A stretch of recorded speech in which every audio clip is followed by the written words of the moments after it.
Uma discussão também importante que a gente vai fazer na aula de hoje é sobre as justificativas que foram dadas para o processo do neocolonialismo, da expansão colonial do século XIX.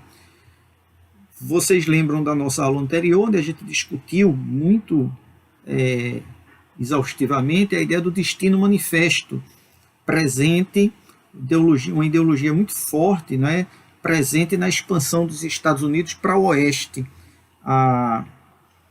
O destino manifesto está muito ligado à ideia da expansão da civilização, né? Lembram? A expansão do progresso, tudinho. Progresso é uma palavra do século XIX, tá certo? A ideia de que todos caminhamos rumo ao progresso. E a ideologia, a Europa, quando parte, né, para esse novo processo de expansão e de conquista de territórios, ela também tem uma ideologia própria, que nós vamos chamar também de missão civilizadora. Os europeus possuíam uma missão de civilizar o mundo, e a gente também vai discutir isso na nossa aula hoje. Sejam todos muito bem-vindos, tá certo? Meu nome é Cláudio, para quem estiver chegando aqui pela primeira vez. Para todo mundo da turma, estamos com saudades, tá certo? Da nossa presença, da presença de vocês, das aulas presenciais, e esperamos que estejam todos bem, na medida do possível, né? E sempre renovando a expectativa, a esperança de que a gente está atravessando, né, essa fase mais difícil, essa fase mais ruim do nosso afastamento, tá certo? Deixa eu aproveitar uma questão muito importante, já que nós vamos começar os nossos slides, e eu vou colocar uma cena de um filme muito conhecido de vocês, né, que é o Mowgli, o Menino Lobo. E depois a gente vai voltar a discutir tanto esse filme, livro, tá certo? E como é que ele se encaixa no nosso assunto de imperialismo e neocolonialismo, ok? Então vamos lá ver uma cenazinha, é um trecho de 1 minuto e pouco do filme. Espero que vocês, quem assistiu, vai lembrar e vai se divertir. E o certo é me ajudar porque tá me devendo, entendeu? Ok, a sua tarefa é a seguinte, tá vendo aquela coisa bonitinha de leve até lá, pegar aquela coisa que tá fazendo um barulho engraçado e jogar. Eu posso morrer se cair lá de cima. Qual é? É por causa da tal da hibernação. Eu sei que eu tô dormindo e nunca mais acorde.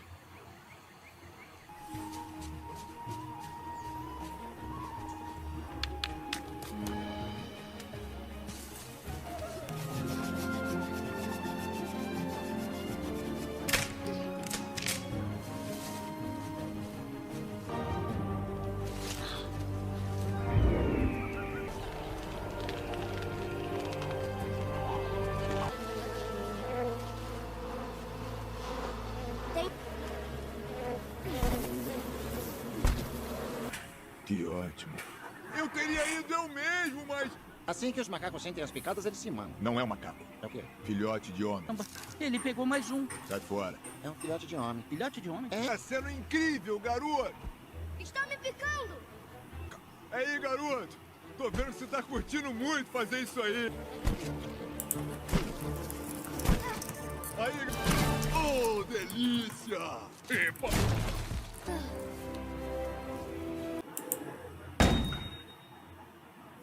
Pois é, pessoal, temos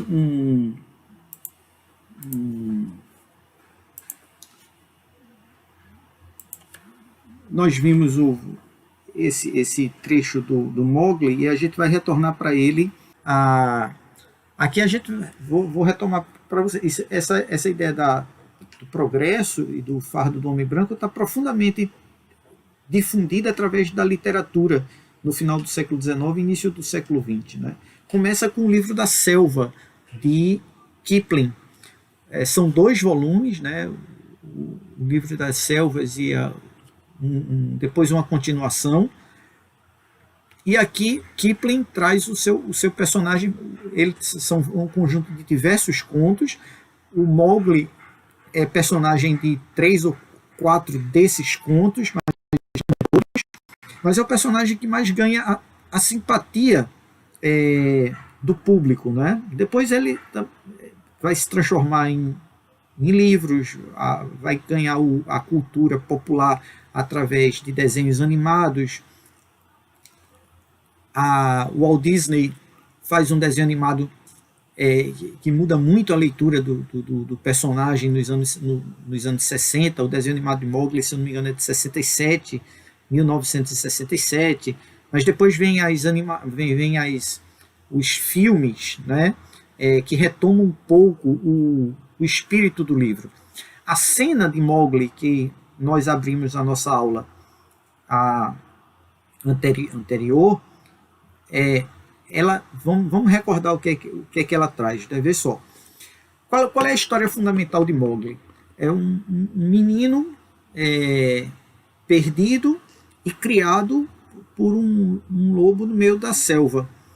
A selva é o sinal exatamente da barbárie, da selvageria, né? São os animais. E Mowgli é o homem, o ser humano, né? Perdido lá no meio dessa selva. Mesmo sem ter contato com ninguém e sendo criado pelos animais, Mowgli desenvolve a fala, Mowgli tem astúcia, Mowgli é inteligente e desenvolve cultura, indicando a superioridade do homem branco e a necessidade da selva em ter esse homem branco presente. Notem que no trecho que a gente assistiu, o urso está querendo o mel que está no alto da montanha. Mas o urso não consegue subir lá no alto da montanha. Aí o ursinho lá, ele usa de um subterfúgio, diz que salvou Mowgli da serpente e diz agora que Mowgli lhe é devedor de um favor. E diz, você tem que ir lá e trazer aquele mel para mim, porque a gente está prestes a entrar no inverno, eu vou entrar em hibernação e eu tenho que estar bem alimentado. Aí, qual era a dificuldade? O animal, por si só, bárbaro, selvagem, ele não consegue resolver a tarefa de tirar o mel que está no alto do morro, na escarpa da montanha. E aí, aquela cena de 1 minuto e meio que a gente assistiu, o que é que ocorre nela? Veja, Mowgli nunca foi para uma escola, Mowgli nunca sentou, nunca leu um livro, Mowgli não teve aula com ninguém, não conhece outros seres humanos, mas Mowgli olha ao seu redor, pega uma pedra, corta o cipó, com o cipó ele escala, ele pega galhos para fazer um instrumento, um objeto que vai possibilitar que ele derrube o mel. Ele, ao chegar perto do mel e ver as abelhas que estão próximas, ele não deixa de ser, e veja só, ele é picado pelas abelhas, ele sofre para tirar o mel que vai ser dado ao ursinho que está ali. Mas ele não desiste da tarefa dele. Mesmo sendo picado pelas abelhas, tá certo? E através dos instrumentos de trabalho que ele construiu, Mowgli consegue derrubar um grande favo de mel, que numa cena cômica cai por cima dos animaizinhos que estão ali perto da cena. E depois Mowgli desce e vai retomar a conversa dele com o urso, e que a gente sabe também que vai redundar numa amizade que será um dos pontos altos do filme, né? Mas veja, todos os elementos do fardo do homem branco estão presentes nesse minuto e meio de filme, né? A superioridade do homem frente aos selvagens, à barbárie. É importante você lembrar que a história de Mowgli se passa nas selvas da Índia, ok? As selvas da Índia. Então, a superioridade de Mowgli sobre a selva são metáforas, é o homem branco e é o indiano, tá certo? Mowgli desenvolvendo instrumentos de trabalho, os animais da selva que não teriam condições de sobreviver ao inverno e ao rigor da hibernação sem o auxílio desse menino. O menino que, superior por natureza, consegue criar instrumentos e vai em busca de resolver um problema que vai ajudar os animais da selva. Mas para resolver esse problema ele sofre, ele é atacado pelas abelhas. Ele desiste? Não, ele segue em frente. E mesmo machucado, tomai o fardo do homem branco. Mowgli derruba o favo de mel, alimenta os animais e regressa para a proteção daquele ambiente, tá certo? Então essa história, ela é modelar, ela é, uma palavra difícil, paradigmática, né? Para apresentar para a gente essa.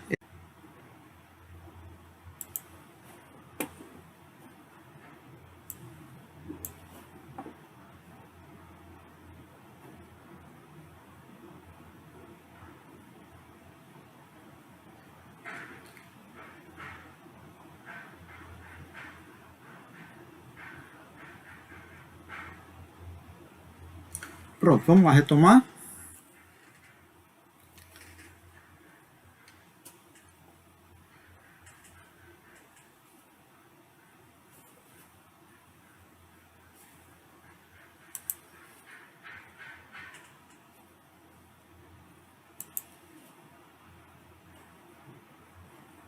Pronto.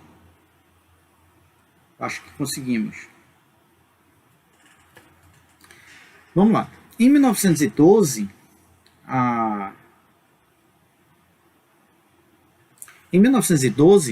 um americano, o Edgar Rice Burroughs, ele cria uma cópia bem quase explícita, né, das aventuras do Mowgli.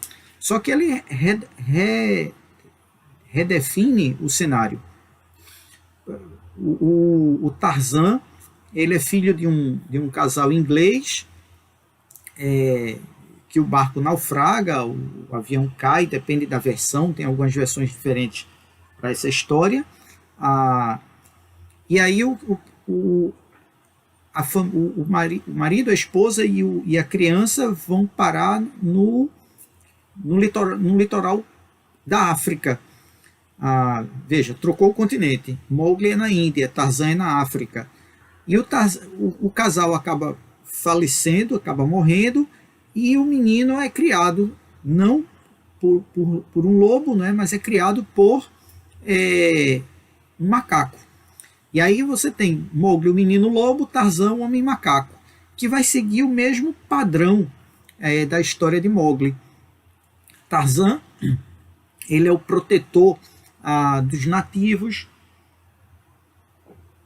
Ele é a criança, perdão,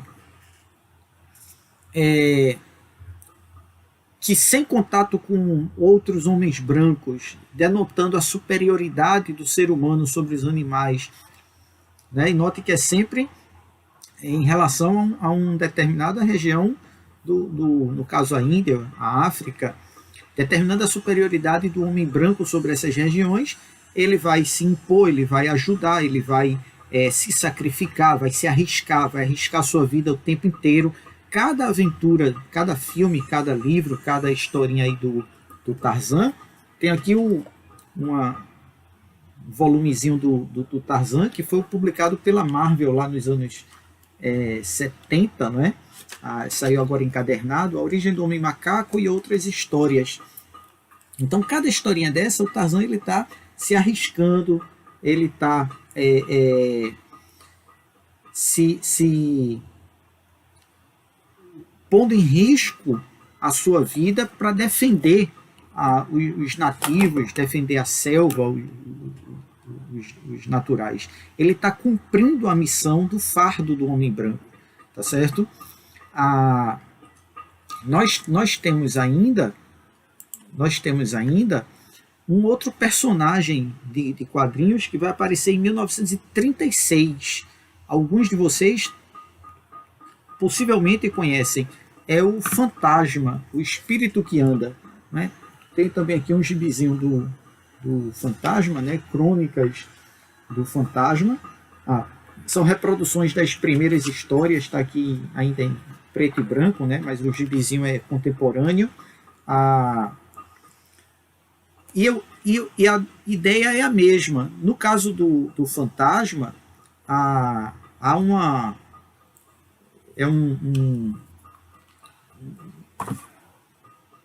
navegador, um comerciante, que se perde no litoral africano, de novo, né, litoral africano, lá por volta de 1500, 1400, 1600, por aí, e ele acaba assumindo a missão de defender os nativos. Veste essa roupa interessante, né, esse maiô lilás, com essa máscarazinha, e ele se chama de Fantasma porque ele cria uma mitologia de que ele não morre. Aí veja como, quer dizer, a concepção é de que os nativos eles são tão ignorantes, eles são tão supersticiosos que são capazes de acreditar na história de um homem imortal. E aí o que acontece? O fantasma, cada geração de fantasma, um vai passando para o filho, é hereditário, né? Vai passando para o filho a missão de defender aqueles nativos. Há uma coisa ainda mais espantosa aqui no quadrinho, que a tribo particular que o fantasma defende é uma tribo de pigmeus. Quer dizer, não achando pouco, a gente já está na década de 30, né, 1936, não achando pouco o enredo, o povo que vai ser protegido ainda nem tamanho tem, tá certo? E notem também a ideia do fardo do homem branco novamente presente. Ele está presente exatamente porque isso é uma tarefa passada através de gerações. 400 anos e o espírito que anda, que é o cognome do fantasma, ainda está cumprindo a sua missão de fazer a proteção dos nativos, a proteção dos africanos. Tá certo? É muito legalzinha a história, viu, gente? Vale a pena. Os filmes que foram feitos sobre ele, infelizmente, não correspondem à fama. Até hoje o Fantasma é publicado e tem tirinhas publicadas e gibi e tudo, tá certo? O outro personagem que contribui enormemente para essa difusão dessa ideologia colonialista, né, da missão do homem branco, é Tintin. Né? Todo mundo conhece o Tintin. Aqui está o livrinho do filme, né, que passou recentemente, mas o melhor de tudo são os livros. Né? Tintin é o personagem criado em 1931. E nas suas aventuras, Tintin é um repórter de um jornal belga, tá certo? É importante a gente lembrar que a Bélgica ela dominou o Congo, e Tintin também tem uma aventura no Congo, ok? Tintin no Congo, que inclusive foi alvo há uns anos de uma disputa judicial por conta do teor da historinha, onde os nativos são apresentados de forma bastante inferiores a Tintin. Então, o que acontece? Nas aventuras de Tintin, Tintin enfrenta piratas, os soviéticos, enfrenta muçulmanos, enfrenta selvagens na África, na China. Tintin bate o mundo todo. É um personagem muito legal, muito... são historinhas muito interessantes de se ler, mas é importante você perceber o que está nas entrelinhas. Né? Isso aqui é um quadrinho retirado daqui do Tintim no Congo, e o quadrinho é o original aqui, tá certo? Eu vou ajudar a gente a fazer a leitura aqui. Tintim é trazido por um padre, né, um missionário. Ele está no Congo. Tintim e o missionário são belgas, tá certo? E aí, quando ele chega na sala de aula, os garotinhos, olha ali o repórter do Petit 20M. Petit 20M é o jornal do qual Tintim é repórter. E o outro diz, ele traz o Tintim, ele é o Tintim. E o padre apresenta Tintim para o grupo, e ele diz seja bem-vindo à vossa sala, meu querido amigo. Você pode agora falar para eles da nossa longínqua Bélgica. Então você pode dar um testemunho para eles de como é que a Bélgica é. Lembrem que o Congo era belga, tá certo? Nesse momento e nessa história. E Tintim responde, né? Eles têm um olhar muito gentil. Eles olham para mim de um modo muito agradável. Eles têm um olhar muito gentil. E no quadrinho seguinte, Tintim vai dar uma aula para os garotos, né, que estão sentados. E aí, Tintim diz, meus queridos amigos, eu vou vos falar hoje de vossa pátria. Olha, vossa pátria, a pátria deles. E qual é a pátria deles? Não é o Congo, é a Bélgica. Eu vou lhes falar hoje da vossa pátria, a Bélgica. E ele começa a falar. O cachorrinho aqui está... um momento que sugere humor, porque o cachorrinho está dizendo, Milu, não é? Milu está dizendo para Tintim que tem dois dos garotos lá atrás que estão conversando, que estão perturbando na aula, tá certo? Então, todas essas aventuras, todas essas histórias, elas têm como seu